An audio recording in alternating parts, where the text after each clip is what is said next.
Okay, hi there, Rob. How you doing? This is Christian down here in Santiago, Chile, doing my entry to your contest, to your 500 sub contest. First of all, congratulations on achieving that milestone, 500 subs. It's a big, big number.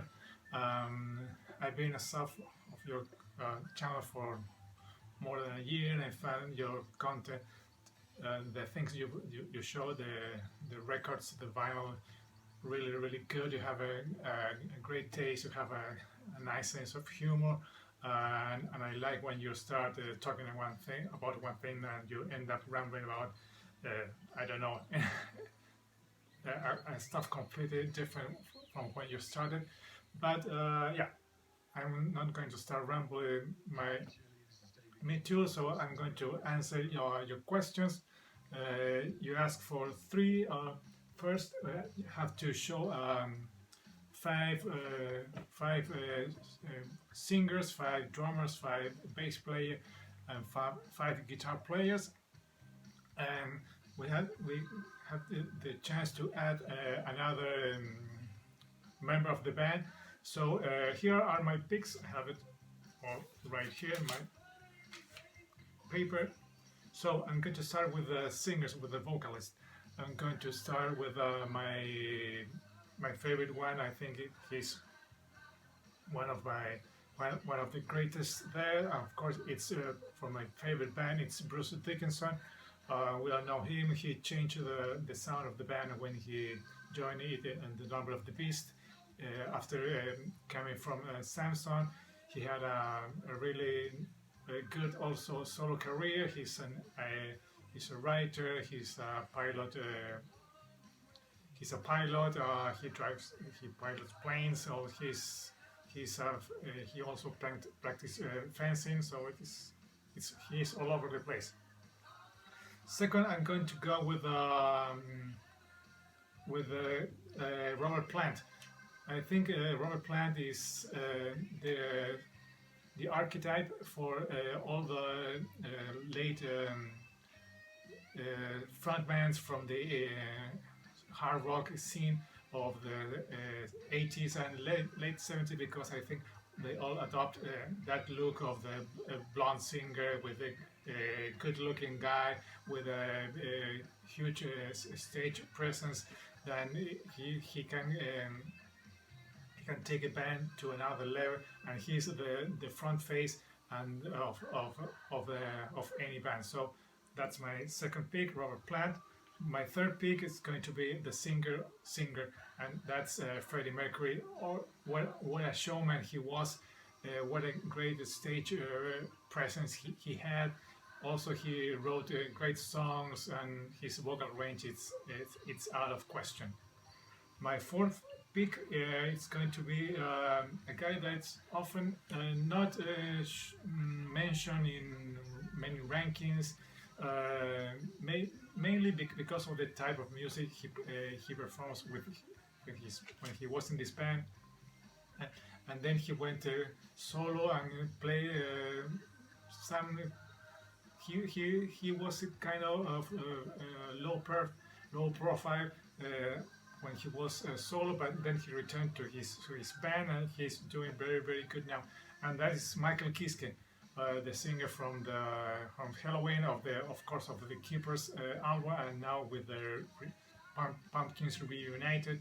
I think he's the voice for all the guys that came later in the power metal music style. And finally, I shout out as my fifth pick to Bon Scott, to the late Bon Scott. He was one hell of a singer. Maybe he didn't have a big range or a big powerful voice, but when he was on stage, he was the man. He was the driving force within ACDs alongside with the Young brothers. So that's my five singers. Now with guitar players, I'm going to go with, of course, with Tony Iommi. Well, know the riff master. He created all the riffs for heavy metal, for hard rock, and for everything that came after. He took his guitar and started playing with Black Sabbath. Second, I'm going to go with Keith Richards. Yes, the guitar player of the Stones. I think he's also a great guitar player.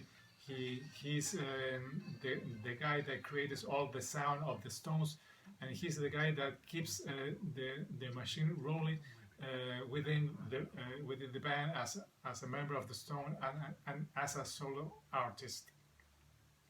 Then going to my third guitar player, of course, it has to be Angus Young.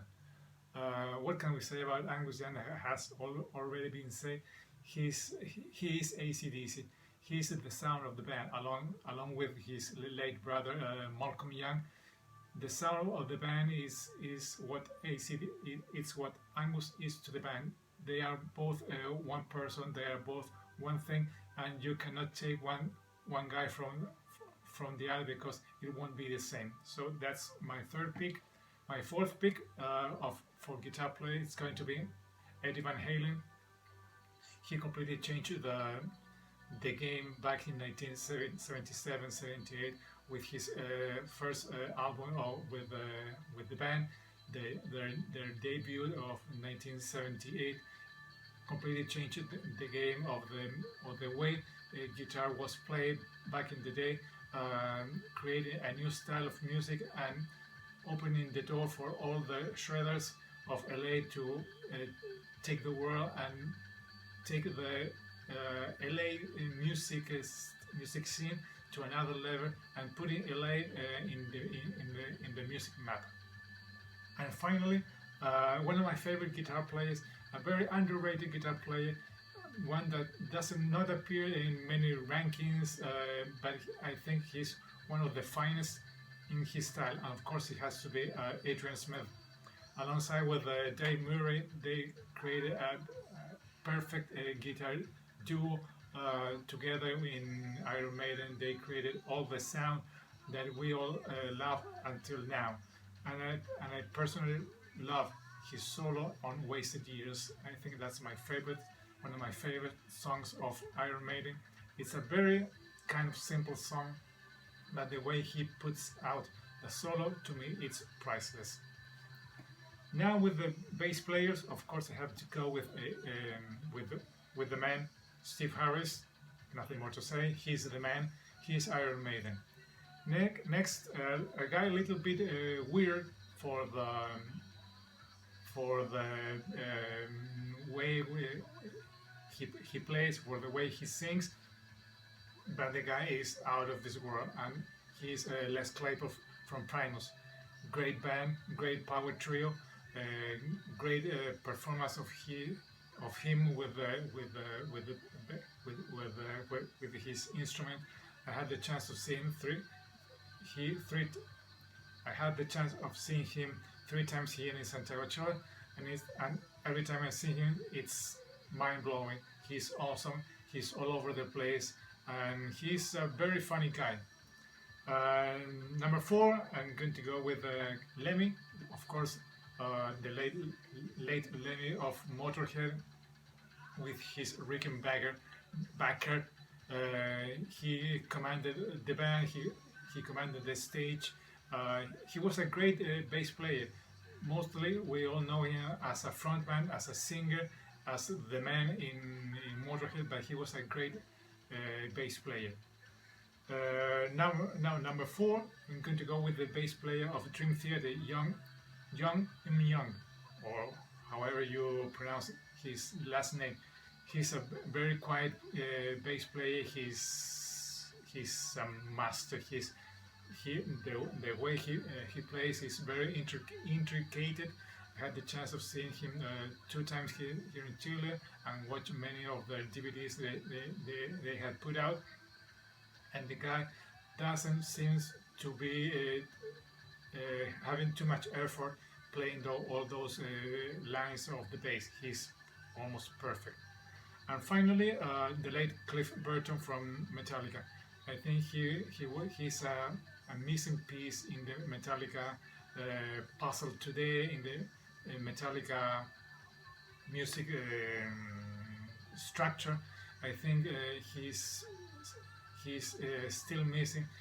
The way he plays it's out of this world. he was the guy with the most rock or heavy metal attitude in the band, and unfortunately we lost him very early in Metallica's career. We don't know what Metallica will be doing nowadays if Cliff Burton still would be in the band. Now with the drummers, I had to go with Neil Peart, of course, of Rush, the master, Dave Lombardo of Slayer, Tommy Aldridge from many bands, but he's been the last years with Whitesnake. I've seen his drum solo with his hands, and it's at least painful. Nick McBrain, of course, of Iron Maiden, my favorite, one of my favorite drummers. And finally, I'm going to go with Phil Rudd of AC/DC, a very underrated band. Sorry, a very underrated drummer. The way he plays, it's perfect for AC/DC. You can say it's simple. It doesn't have many fills, many ways. The way he moves, but it's perfect for the sound of AC/DC.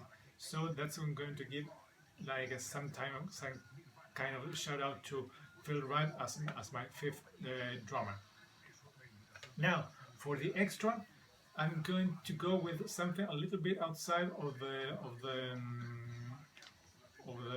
music people that form part of a band. I'm going to go with a guy or a member that sometimes end up being very important to the band, and sometimes it's considered another an extra to the band, and they are the producers.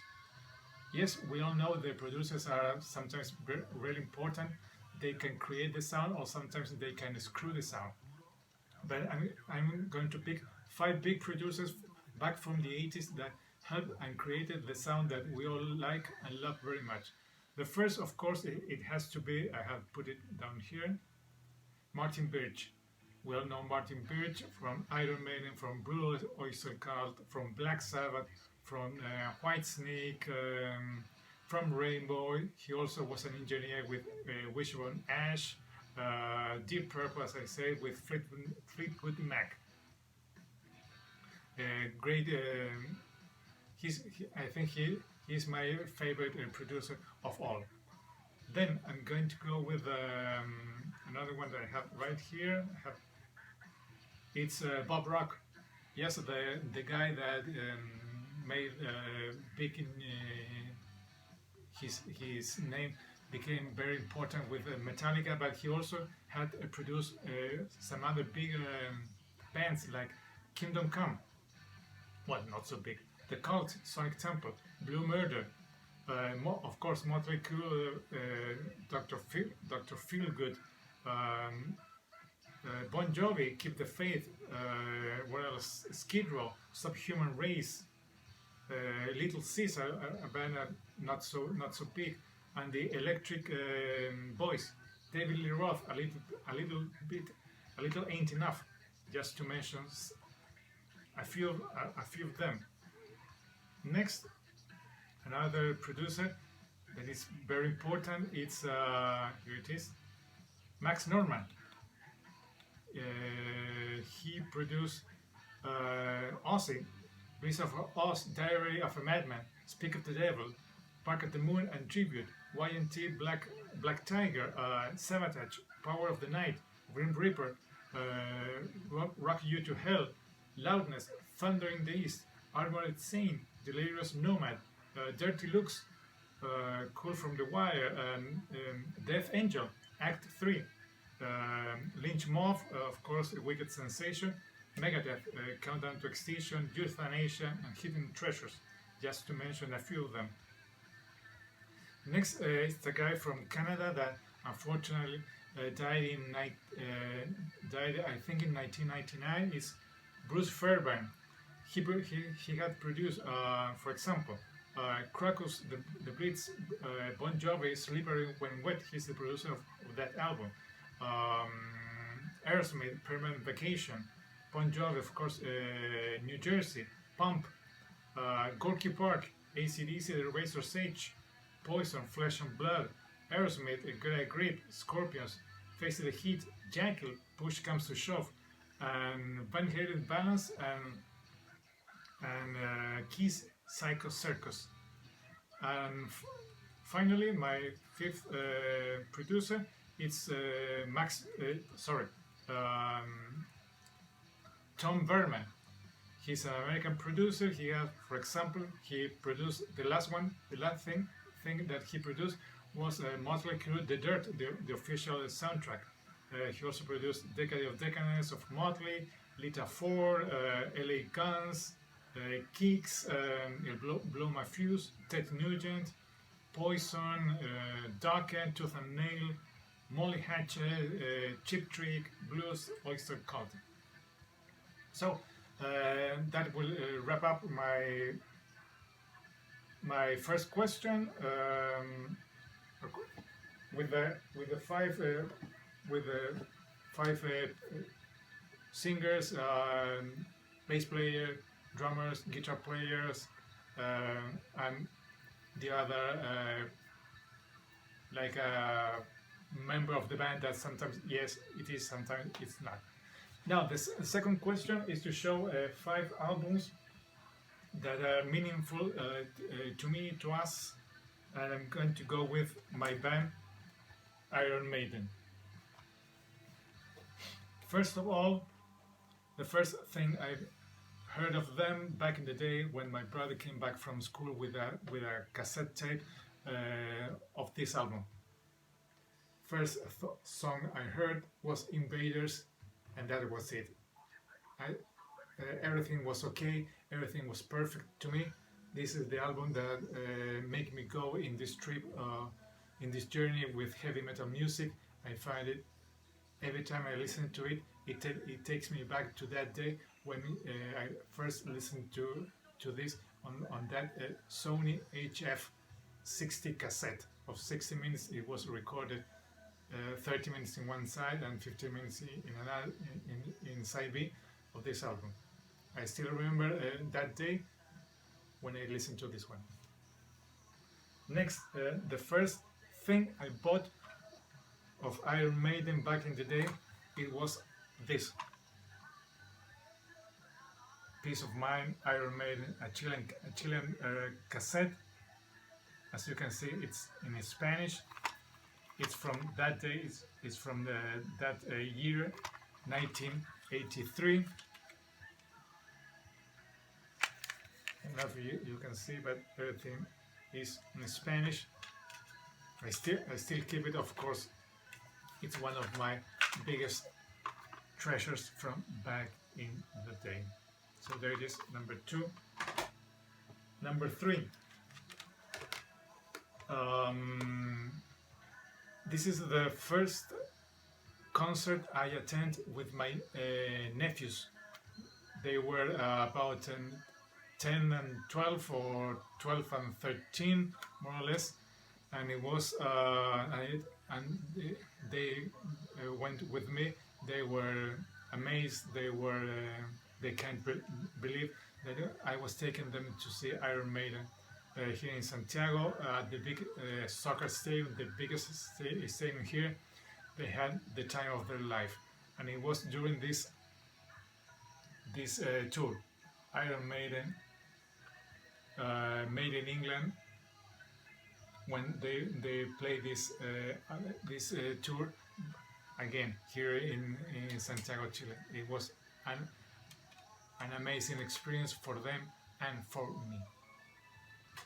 Next, I'm going to go with one of our proudest moments as a country, back in the day when Iron Maiden recorded their live album here in Santiago. Nothing more to say. En vivo here in Santiago, fucking Chile. Scream from me, Santiago. Here it is.